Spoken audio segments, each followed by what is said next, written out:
Hey everybody, this is Romleys at Rob the Movie Buff on Twitter and at Romleys on Letterboxd. If you celebrate Easter, I hope you are enjoying your Easter weekend, and I'm here to review the film The Super Mario Brothers Movie, directed by Aaron Horvath and Michael Jelenic. It stars Chris Pratt as Mario, Charlie Day as Luigi, Anya Taylor-Joy as Peach, and Jack Black as Bowser. The story begins with Mario and Luigi as plumbers in Brooklyn, starting their own company, despite the disapproval of their father. But when a leak in the sewers puts Brooklyn in danger, the two brothers investigate, only to get warped into different worlds, as they've been inseparable their entire life. Mario enlists the help of Peach and the Mushroom Kingdom to find and save his brother with the aid of Toad, voiced by Keegan-Michael Key. Luigi attempts to find his way back to Mario, but is thwarted and captured by those in the service of Bowser in the Dark Lands, and has a couple pretty cool jump scares in that scene. And Bowser is on a personal quest to marry the princess or use a recently acquired superstar to destroy the Mushroom Kingdom if she refuses. Mario and Peach must get the help of the Kong army or succumb to Bowser and his massive army of Koopas. Since this is the first Mario Brothers video game-based movie since the ill-fated 1993 live-action film with Bob Hoskins and John Leguizamo, that has its cult classic fans but was a box office bomb and was made, in an era where video game movies at their best were just really cheesy and at worst just a massive whiff and miss. So there was a lot of pressure on Illumination Animation and, Nintendo to make good on this film 30 years later. Was announced in participation with Illumination Animation. I had massive skepticism since while they've had success with Minions films and other franchises, I've never really looked at them in the same realm as DreamWorks or Pixar, at least in their heyday. And the voice casting of Pratt and Day as the two brothers was an odd choice, but overall, while I didn't think they were perfect castings, they mostly worked within the film. They didn't bother me a whole lot.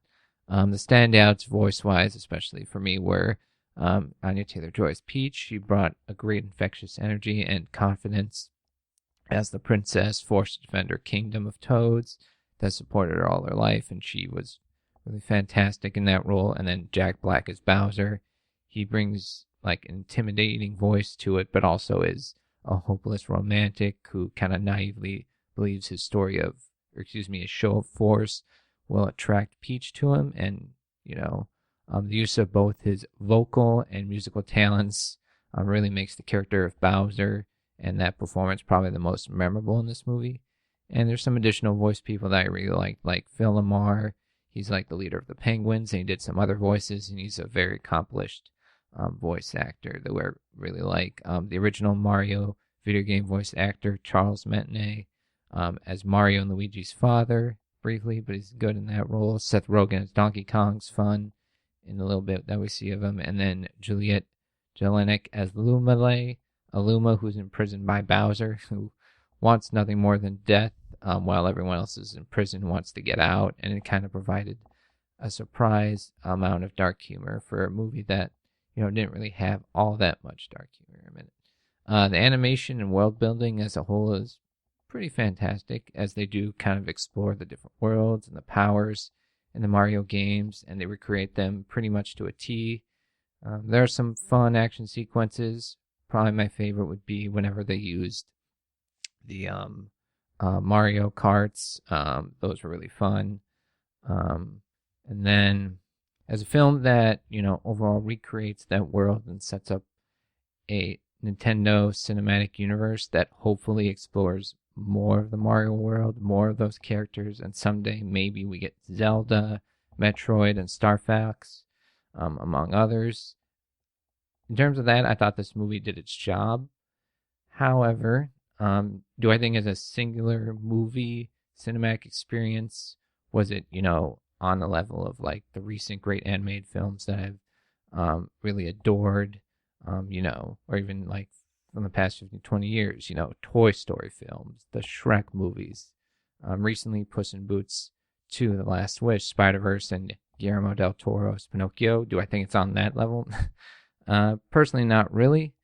I don't think it has, many characters, if any, that are given a whole lot of depth besides what's serviceable to the plot. And the story as a whole is kind of beat by beat checklist that's kind of predictable from very early on. I don't think much of the humor is, incredibly clever. It's not something like, in the old Shreks, there's like small adult level jokes that you would get nowadays that make that movie more enjoyable now.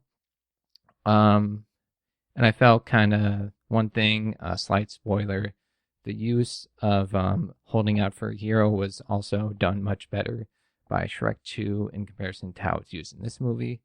But overall, I could see someone who just wanted a Mario movie universe as a kickoff movie, them being fully satisfied with what this movie offers.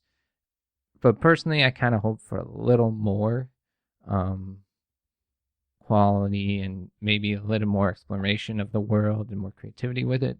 But that being said, my personal score is like 3 out of 5 on Letterboxd. But again, I could see Mario super fans and kids as a whole just loving the hell out of it. And the box office receipts for this weekend kind of show could be about $200 million opening weekend. So, but those are my thoughts on the Super Mario Brothers movie. What do you guys think of it? Have you gotten a chance to see it yet? Let me know in the comments. And again, thanks for listening. And if you are celebrating Easter, enjoy your Easter weekend. And I'll be back maybe in a couple weeks with more reviews.